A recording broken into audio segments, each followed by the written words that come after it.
Ilusión, visión de futuro, que en definitiva es lo que las gentes hacen cuando pasan a lo largo de todo este manto que estamos viendo nacer. Un retablo que Pablo Serrano concibió como homenaje también a Hispanoamérica. Fíjense, la presencia del 12 de octubre en los países hispanoamericanos es muy profunda. Hay 25 distritos, comarcas, municipios o poblaciones de Iberoamérica que llevan el nombre de Pilar. Los sitios de Zaragoza proyectaron mucho la imagen del Pilar en Iberoamérica porque tuvieron allí mucho impacto.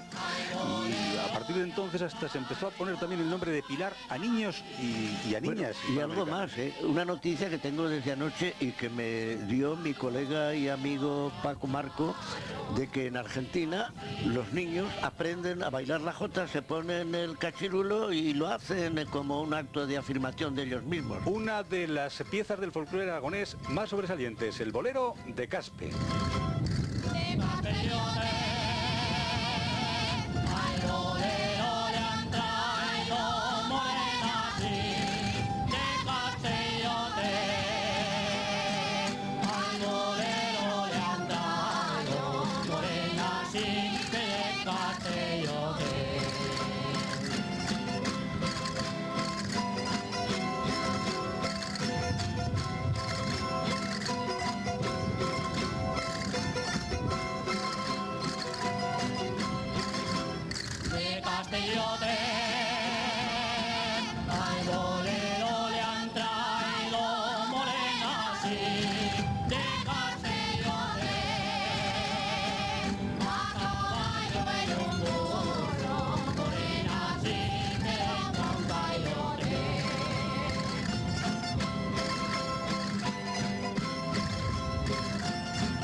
Como un peirote,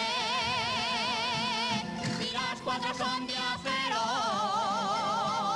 estas son las cuatro esquinas, y las cuatro son de acero, voy a entrar y no me dejan, voy a salir y no puedo, voy a salir y no puedo, estas son las cuatro esquinas, para morena, morena, sí que si no pararé yo.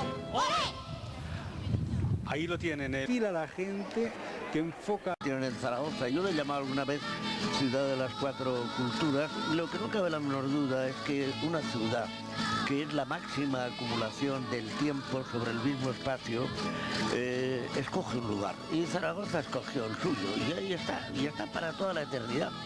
Pues antes de volver a la calle y de que nuestros compañeros hablen con la gente, verdadera protagonista de esta ofrenda floral, de nuevo, primer plano del sonido de esa plegaria y oración de esa otra ofrenda que es el folclore aragonés. Nos vamos al escenario.